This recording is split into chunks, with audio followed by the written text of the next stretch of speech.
você deve olhar para trás, coçar a cabeça e você deve dizer: como que eu consegui errar tanto na criação dos meus filhos?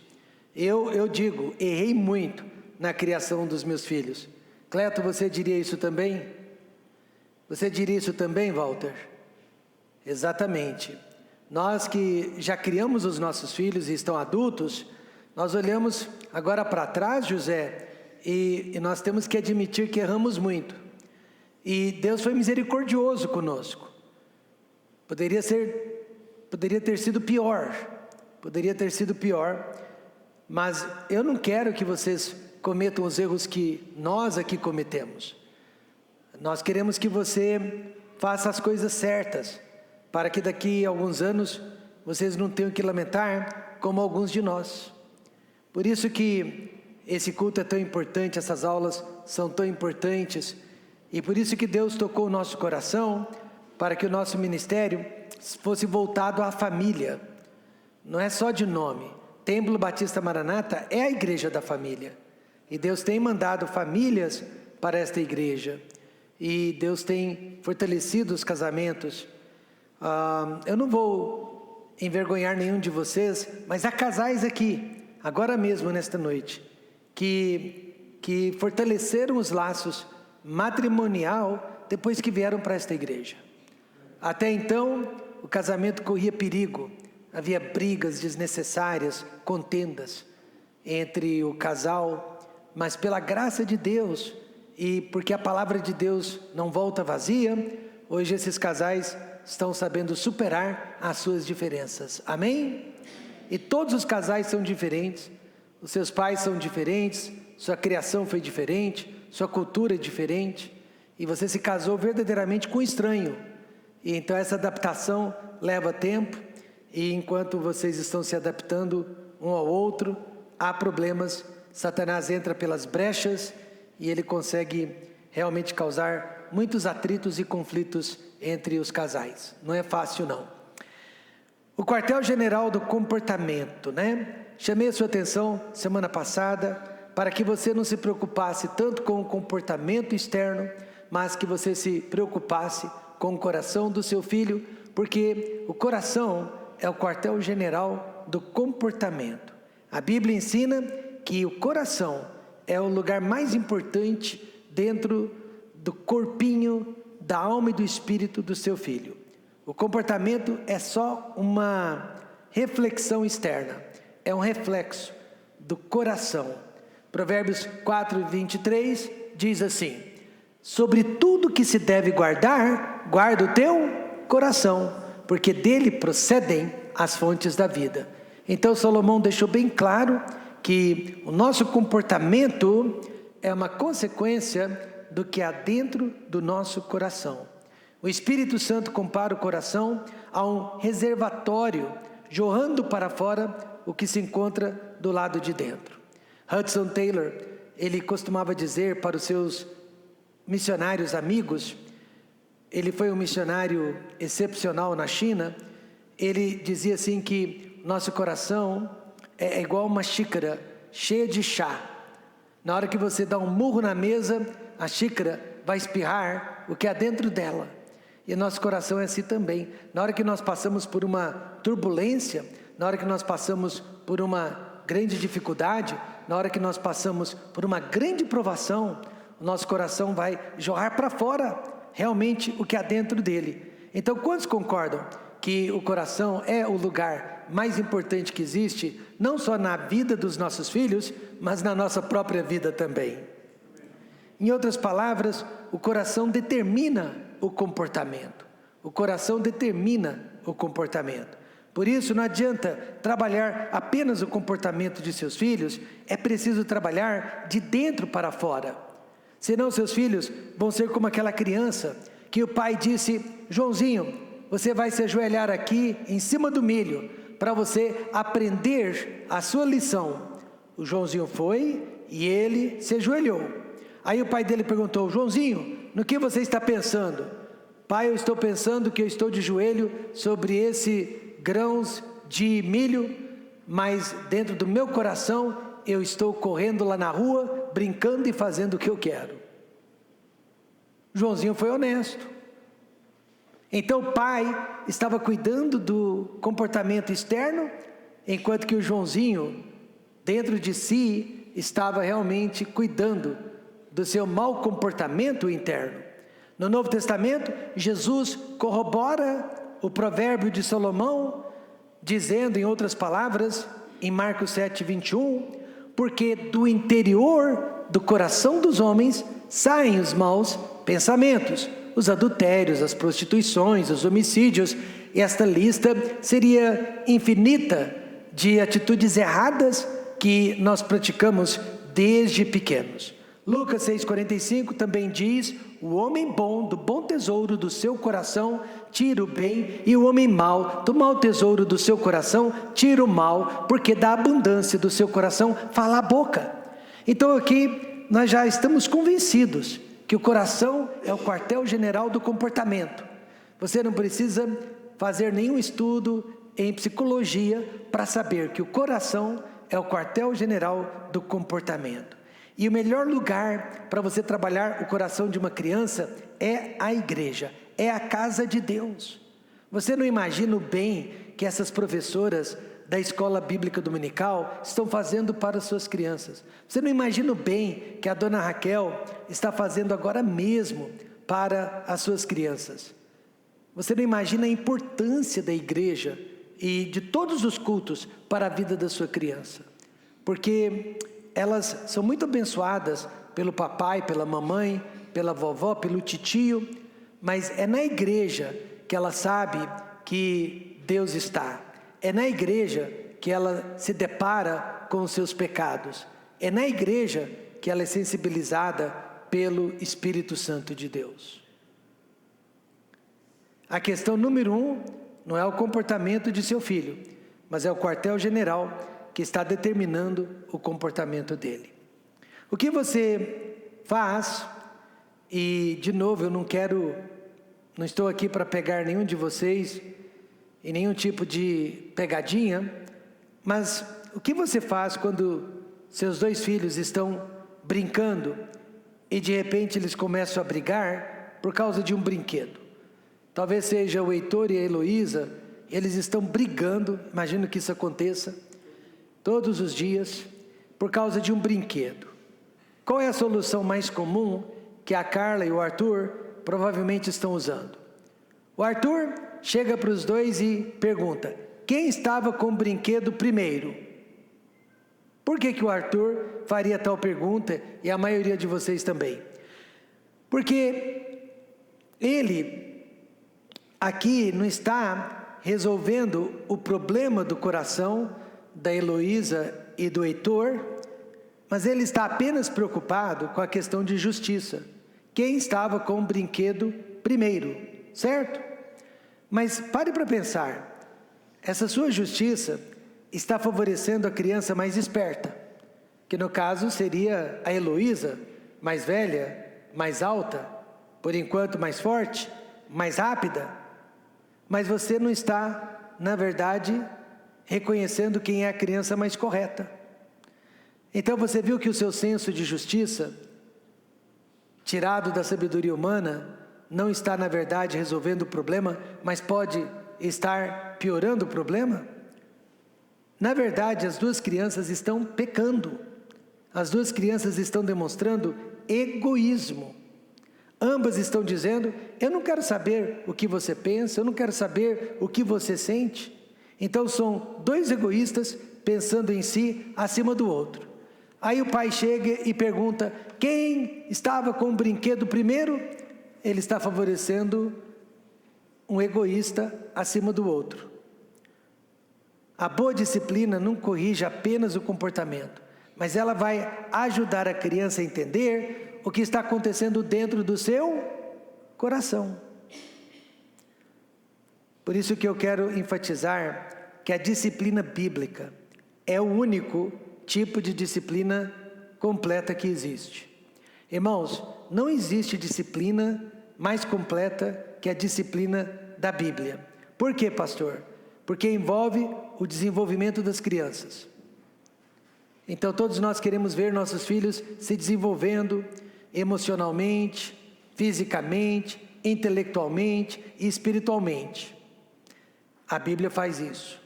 Segundo, a Bíblia ela demonstra quais devem ser os objetivos dos pais e ela apresenta métodos de treinamento.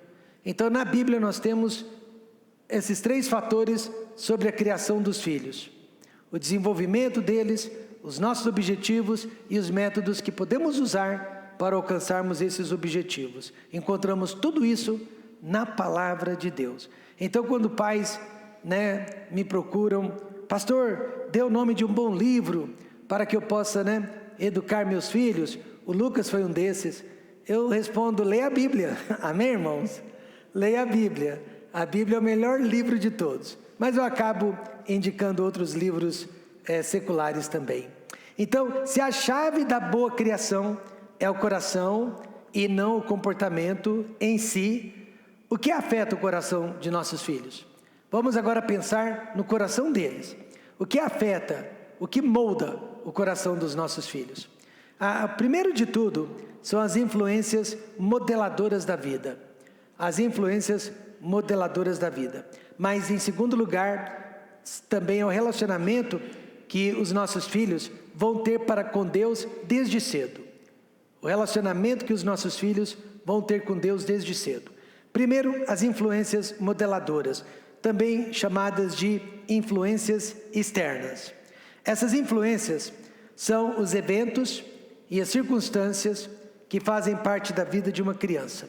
E esses eventos e circunstâncias transformam a sua criança no indivíduo que ele ou ela será um dia.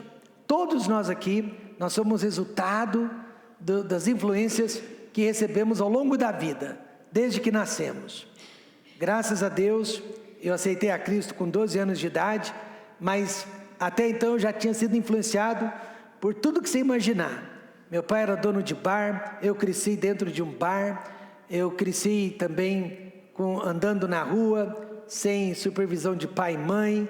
É incrível, eu me converti com 12 anos, mas eu acho que eu já tinha experiência de um rapaz de 20 ou 30 anos de idade, porque eu já havia visto de tudo, e passado por muitas situações na vida. Passagens na Bíblia, como Deuteronômio, capítulo 6, Efésios 6, Colossenses 3, são textos que provam que as circunstâncias e os eventos durante a infância são importantes na formação do ser humano. Eu tenho colegas de ministério que eles rejeitam tudo da psicologia. Eu não rejeito tudo da psicologia. Eu acredito que toda verdade pertence a Deus. Amém, irmãos? Agora mesmo o pastor Fabiano, nosso pastor em Goiânia, ele está cursando psicologia. Ele é criticado por algumas pessoas, mas eu já disse perante a igreja, eu apoio. Porque se tem alguém que pode fazer psicologia sem ser intoxicado, sem ser influenciado, é o pastor Fabiano. Amém, irmãos? Ele tem essa capacidade de ouvir e saber aceitar o que é certo e rejeitar o que é errado. Mas a psicologia como ciência, ela é maravilhosa. E há muitas verdades dentro da psicologia. E toda verdade pertence a Deus, não pertence aos homens. E uma das grandes verdades da psicologia é quando Piaget mesmo, ele fala sobre o desenvolvimento das crianças. E ele separou, o desenvolvimento das crianças pela faixa etária, pelas idades. E eu não quero ser técnico com vocês aqui nesta noite, mas eu quero dizer que é isso mesmo. As crianças passam por fases de desenvolvimento cognitivo, intelectual, emocional e motor, Uma criança de 2 aninhos de idade, ela não consegue se movimentar e andar como uma criança de 5, 6 anos de idade, porque tudo depende da fase em que ela se encontra. E a Bíblia fala sobre isso. Por exemplo, Efésios 6, verso 4, diz assim: e vós pais, não provoqueis a ira a vossos filhos, mas criai-os na doutrina e admoestação do Senhor. Então veja que pais irados, já diz o ditado, pais neuróticos criam filhos neuróticos. Veja como que as influências modeladoras vão realmente afetar a vida de nossos filhos lá na frente. O pastor Daniel Johnson, ele diz que se ele for dar só um conselho, uma única lição para os pais, seria esta: não cause ira nos seus filhos. Ele diz que a tarefa número 1 dos pais é não causar ira nos filhos. Não é interessante isso? Ele resume toda a tarefa de pai e de mãe nessa frase: não cause ira em seus filhos. E nós vamos falar sobre isso mais tarde, e você vai saber como não causar ira nos seus filhos. Então, vamos falar primeiro da estrutura da família. Alguns de vocês já estão no 2º casamento, ou no 3º, não é problema nosso. Mas você há de convir que a estrutura da sua família não é a mesma da minha, por exemplo. Eu só me casei uma única vez, uma única esposa, e as filhas sempre conviveram conosco. Mas já há outros casais que os filhos saíram de uma casa e foram para outra casa. É ou não é verdade? Então nós temos que falar sobre a estrutura da família. Uma jovem recém-casada se decepcionou já na lua de mel. Por quê? Porque quando criança ela era filha única. Quantos aqui têm filhos únicos? Ela era filha única. Seus pais então sempre supriram todos os seus desejos, todas as suas necessidades. Isso quer dizer que a família girava em torno dela, filha única. Agora, com uma nova vida e ao lado do esposo, ela descobriu na lua de mel que o esposo não iria agir com ela como os pais agiam. Era uma outra realidade, era uma outra estrutura familiar. Então veja, meus irmãos, que a estrutura familiar que aquela moça teve quando criancinha estava agora afetando a sua vida como adulta. Por quê? Porque ela não cresceu com outros irmãos, nunca aprendeu a compartilhar, nunca aprendeu a compartilhar a atenção dos pais, o carinho dos pais, o amor dos pais, a disciplina dos pais. E agora ela queria receber o mesmo tipo de tratamento do esposo. O que é estrutura da família? A família é uma família tradicional? É uma família composta de pai, mãe e filhos? Ou a família só tem um pai ou só tem uma mãe? Por muitos anos, dos meus 9 anos até os meus 17 anos, eu fui criado só pelo meu pai. Minha mãe não estava conosco. Então, há famílias que filhos estão crescendo só com um pai ou só com uma mãe, ou é uma família de 2 ou 3 gerações. Há famílias que dentro da mesma casa há os avós, os pais e os filhos, que seriam netos. 3 gerações dentro de uma única casa. E qual é o papel da mãe e qual é o papel do pai naquela família? Há famílias que a mãe, ela é a líder. A mãe é quem toma as decisões. Há outros filhos ou apenas um filho em casa? E qual é a diferença de idade entre os filhos? Nós sabemos, por exemplo, de famílias que a gente chama de raspa do tacho. Há crianças que nascem quando o seu irmão mais velho já tem 20 e tantos anos de idade. Olha o Léo. O Léo tinha 16 anos, tinha 14 anos, 12, 11, eu estou surdo.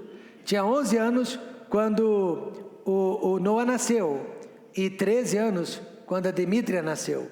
Então vocês estão percebendo? Isso também muda a estrutura de uma família. E como é o relacionamento entre os irmãos? E qual é a diferença de interesse entre esses irmãos? Então tudo isso faz parte ali do que nós chamamos de influências modeladoras e que vão afetar a individualidade, a personalidade das crianças quando se tornarem adultas. Então todas estas perguntas aqui são importantes, porque provam que a estrutura de uma família vai afetar a formação de uma criança. Não adianta, você tem que levar em consideração a sua estrutura familiar. Toda família, quer seja tradicional ou moderninha, irá modelar os seus membros de acordo com a sua estrutura. Por isso que aquele ditado popular, filho de peixe, peixe é verdadeiro, é verdadeiro. Você sabia que 70% dos filhos de alcoólatras se tornam alcoólatras? Esse índice é muito alto. Por quê? Porque nós não herdamos dos pais, nós aprendemos com os nossos pais. Exatamente isso, nós aprendemos com eles. Muito bem, então nós falamos dessas influências modeladoras. E a nossa tarefa como pai é tentar proteger os nossos filhos ao máximo, das más influências modeladoras. E expor eles ao máximo das boas influências modeladoras. Mas eu vejo que os pais estão protegendo os filhos da igreja, ou faltando, perdendo os cultos, ou simplesmente não se misturando com a igreja. Uma vez eu tive que apagar fogo. Um dos nossos pastores, na hora que estava aconselhando uma família, disse para aquela família: olha, cuidado com os filhos da família fulano de tal, porque eles não são bons. E aí aquela família ficou sabendo o que o pastor falou para essa família. Meus irmãos, quase a terceira grande guerra mundial. E aí eu fui para aquele pastor, ele era novo no ministério, eu disse: você nunca faz isso. Você nunca coloca uma família da igreja contra outra família da igreja. Se você acha que os filhos daquela família não são bons para os filhos desta família, ensine esta família a proteger seus filhos de más influências, quer seja na igreja, na escola, na rua, ou até mesmo no meio dos familiares. Mas não diga para essa família quem são as más influências. Amém, irmãos? Você não pode fazer acepção de pessoas dentro de uma mesma igreja. Acho que ele aprendeu a lição e pela graça de Deus, aquelas famílias mantiveram a amizade. Então veja os valores da família. O que é importante para os pais será importante para os filhos. Guarde esta informação. O que é importante para o pai, para a mãe, será importante para os filhos. Se a família tem como meta conhecer a Deus e viver por Deus, ou se todos podem buscar os seus próprios interesses. A pergunta que todos os pais cristãos deveriam fazer é esta: os valores de nossa família são valores mundanos e seculares, ou são valores cristãos e espirituais? Eu lembro de uma família cuja mãe tocava o piano, então todos os dias à noite, antes de ir para a cama, o pai, a mãe e os 4 filhos se reuniam ao redor do piano e eles cantavam 2, 3 hinos antes de irem para a cama. Então, este valor foi criado ali na cabecinha daquelas crianças desde muito cedo, desde pequeno. Eu, por exemplo, todas as vezes que nós entrávamos num carro, nós cantávamos corinhos e às vezes nós tínhamos que dar um devocional. Ora era eu, ora era a Raquel, ora era a Rochelle, ora era a Roxane, mas era sagrado.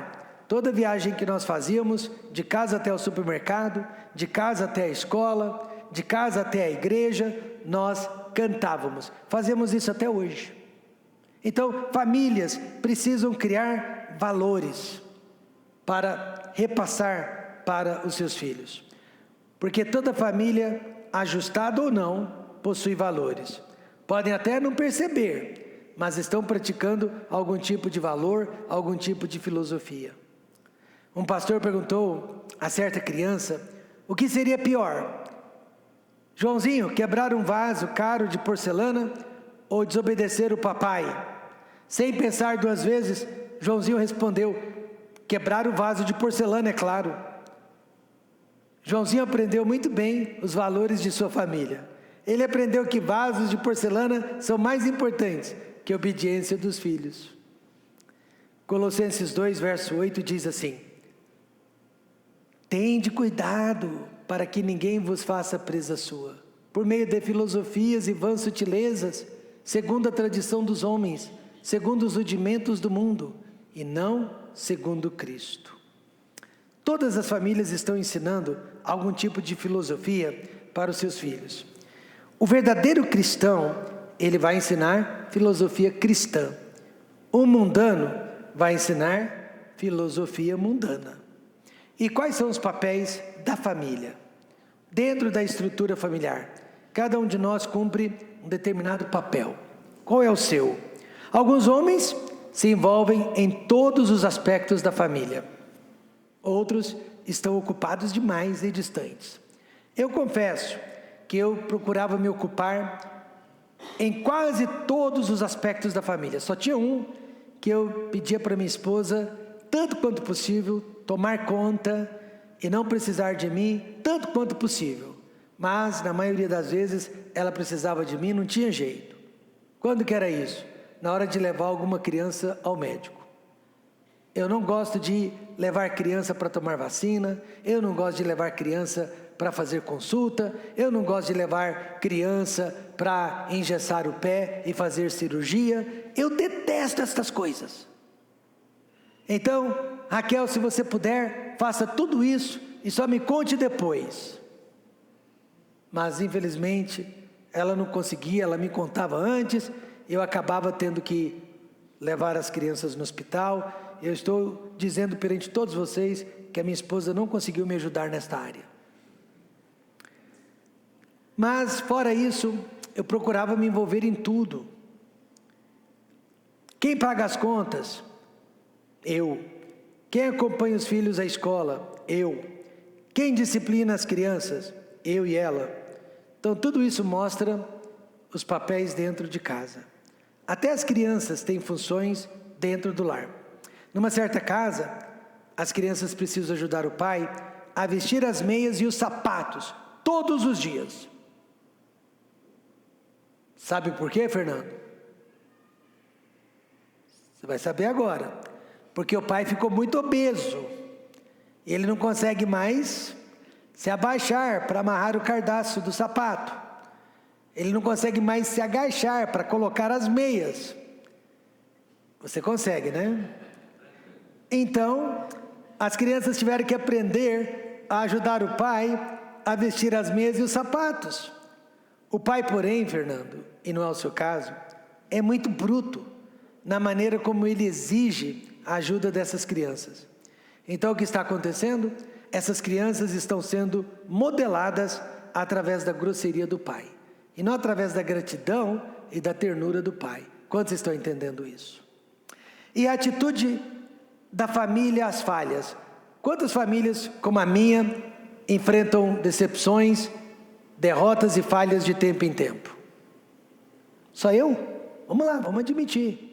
Pois é, o que você faz, Rodrigo, quando você literalmente pisa na bola? E o que acontece com seus filhos quando eles pisam na bola? A Ada não pisa na bola, mas o Diego. O que acontece quando vocês pisam na bola? Desculpa a expressão chula, mas todo mundo entende, né? O que acontece quando nós falhamos dentro da família? Como que a família resolve os seus problemas internos? Sabem conversar sobre os problemas? Ignoram os problemas? Ou os problemas são resolvidos de maneira bíblica ou resolvidos de outra maneira?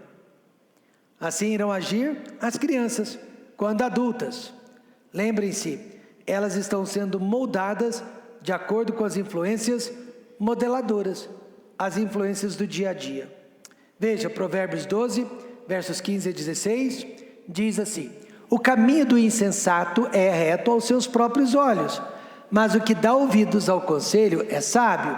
A ira do insensato se conhece no mesmo dia, mas o prudente encobre a afronta.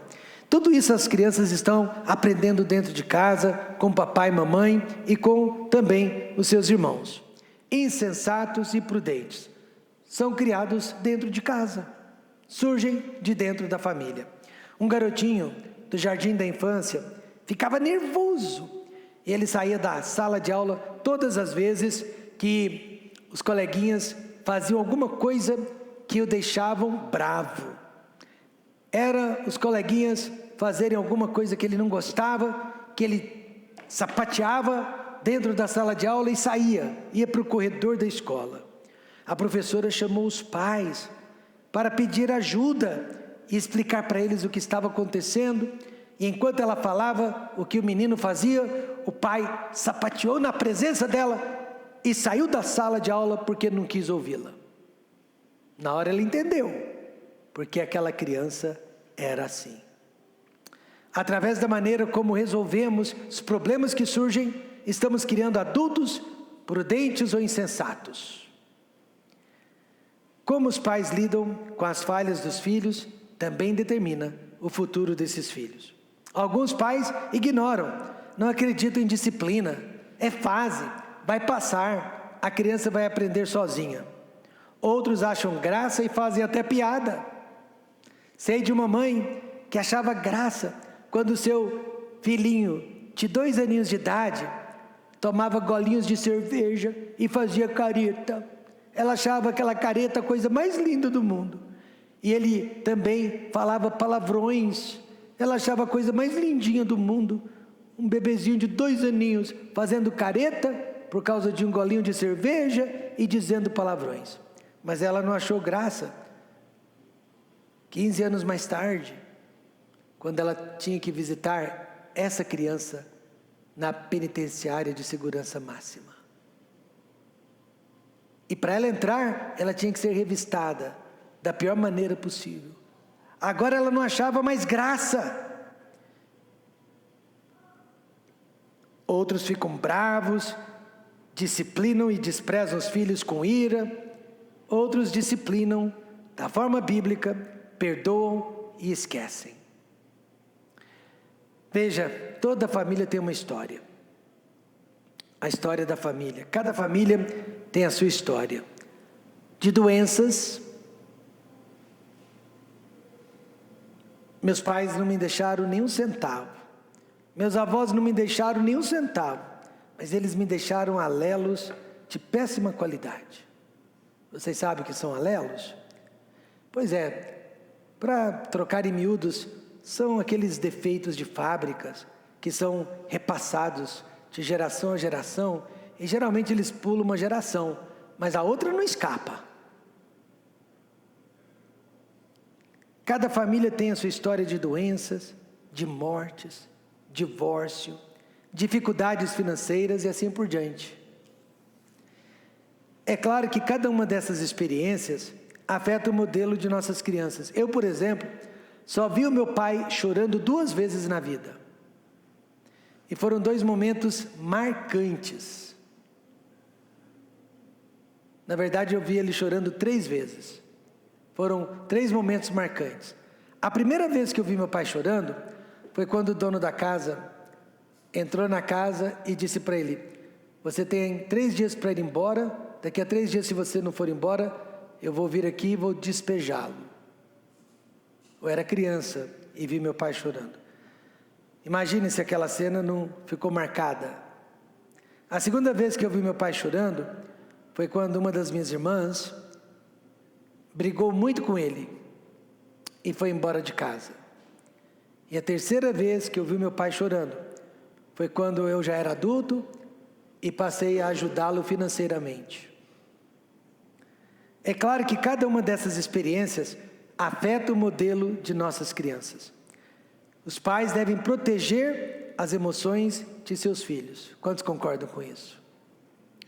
Pastor Carlos Johnson, ele me diz que nunca viu os seus pais reclamando de nada.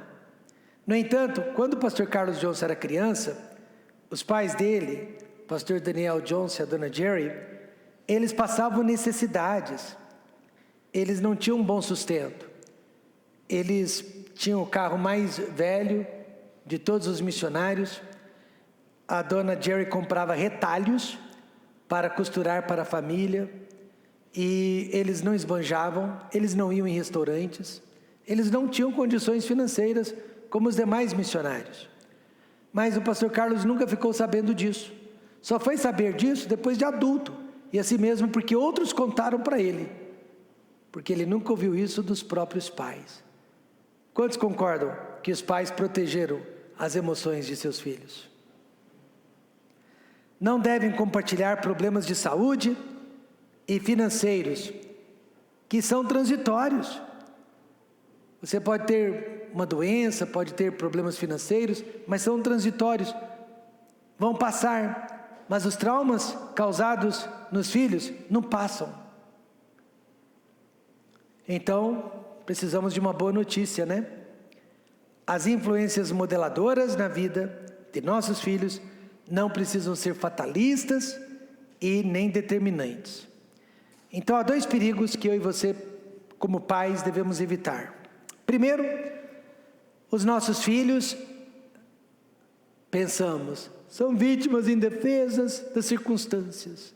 Não tenho como protegê-los das influências modeladoras. Errado. Outro erro é negar a força dessas influências na vida de nossos filhos. As influências modeladoras não vão afetar meus filhos porque são meus filhos. Então, tanto um extremo quanto o outro estão errados. Vamos usar José do Egito como ilustração. Prontos? A infância de José foi uma infância atormentada por problemas familiares. Concordam? Ele veio de uma família desajustada. Segundo, sua mãe morreu enquanto ele ainda era uma criancinha. Ele era considerado o filho favorito de seu pai, criando muito ciúme, muita inveja e ódio por parte de seus irmãos. Ele foi vendido com 17 anos como escravo e sofreu por 13 anos no Egito. E foi acusado e condenado injustamente por tentativa de estupro. Então, quantos concordam que as experiências e as influências modeladoras foram as piores possíveis na vida de José? Consequentemente, ele deveria ter sido um dos piores homens que já pisou na face da terra. Se o homem fosse o resultado apenas do seu meio ambiente, José teria sido um homem irado, carrasco e vingativo. Ele teria sido mau. Mas o coração de José, meus irmãos, não foi afetado pelos acontecimentos exteriores. Por isso que Deus manda você cuidar do coração do seu filho. Cuidando do coração dele, você vai protegê-lo melhor ainda das influências modeladoras, porque você não vai estar 24 horas do tempo para protegê-lo de tudo e de todos. O pior lugar do mundo hoje para uma criança é a escola, é a creche onde ele está, é a escola infantil para onde ele foi, é o fundamento 1, é o fundamento 2, vocês estão entendendo? O fundamental, né? 1, fundamental 2, ali você não está perto da sua criança, e só Deus sabe o que os professores e os coleguinhas estão fazendo para influenciar e fazer a cabeça da sua criança. Estão ensinando só matemática, só português, você sabe que não. Aliás, é o que menos ensinam. Mas o coração de José não foi afetado. Eis o segredo. Ao invés de se vingar de seus irmãos, ouça o que ele disse: não temais, porventura estou eu em lugar de Deus? Vós bem intentastes mal contra mim, porém Deus o intentou para bem, para fazer como se vê neste dia, para conservar muita gente com vida. Agora, pois, não temais, eu vos sustentarei a vós e a vossos filhos. Assim os consolou e falou segundo o coração deles. Tudo indica que Jacó então cultivou o coração de José enquanto ele era criança. Tudo indica que Jacó trabalhou de dentro para fora, formando esse caráter maravilhoso na vida de seu filho. Muitos pais já abraçaram o determinismo. Eles acham que basta proteger os seus filhos de más amizades, levá-los à igreja, enviá-los para uma boa escola cristã, que tudo vai dar certo. Lê do engano. Os pais acham que esses ambientes são perfeitos e vão produzir uma criança perfeita. Porém, isso seria até verdade se os seus filhos fossem neutros e se eles fossem inertes. Mas eles não são neutros e eles não são inertes. Os nossos filhos não são passivos. Eles são receptores ativos. Lembram de Adão e Eva? Não conseguiram pecar no ambiente perfeito? Ademais, não existe ambiente perfeito. Portanto, a maior esperança para os nossos filhos é o novo nascimento, é a salvação. A maior preocupação dos pais: Deus, salva os meus filhos o quanto antes. Precisamos orar pela salvação deles, pois apesar de toda boa educação, apesar de todo o conforto que nós estamos dando, eles ainda podem escolher o caminho largo e desprezar o caminho estreito. A criação de filhos é uma tarefa impossível sem a ajuda de Deus. Quantos já perceberam isso? É impossível criar filhos sem a ajuda de Deus. Não sei como que os incrédulos estão fazendo, mas o meu lema é o Salmo 127. Vamos lê-lo juntos? Deveria ser o seu lema também. Nós estamos terminando. Vamos nos colocar em pé e ler este salmo juntos. Este é o meu lema. Todos juntos. Se o Senhor não edificar a casa, em vão trabalham os que a edificam. Se o Senhor não guardar a cidade, em vão vigia a sentinela. Inútil vos será levantar de madrugada, repousar tarde, comer o pão de dores, pois assim dá aos seus amados o sono. Eis que os filhos são herança do Senhor, e o fruto do seu ventre o seu galardão. Como flechas nas mãos de um homem poderoso, assim são os filhos da mocidade. Bem-aventurado o homem que enche deles a sua aljava. Não serão confundidos, mas falarão com os seus inimigos à porta. Há 2 pontos que afetam o caráter de nossos filhos. Primeiro é este: as influências modeladoras. Muitas são boas e muitas são más. E o segundo ponto, e o mais importante, o relacionamento deles com Deus. Então, desde cedo, tente ajudar o seu filho a ter um relacionamento íntimo, fervoroso, pessoal para com Deus. Essa é a melhor educação que você estaria realmente dando a ele.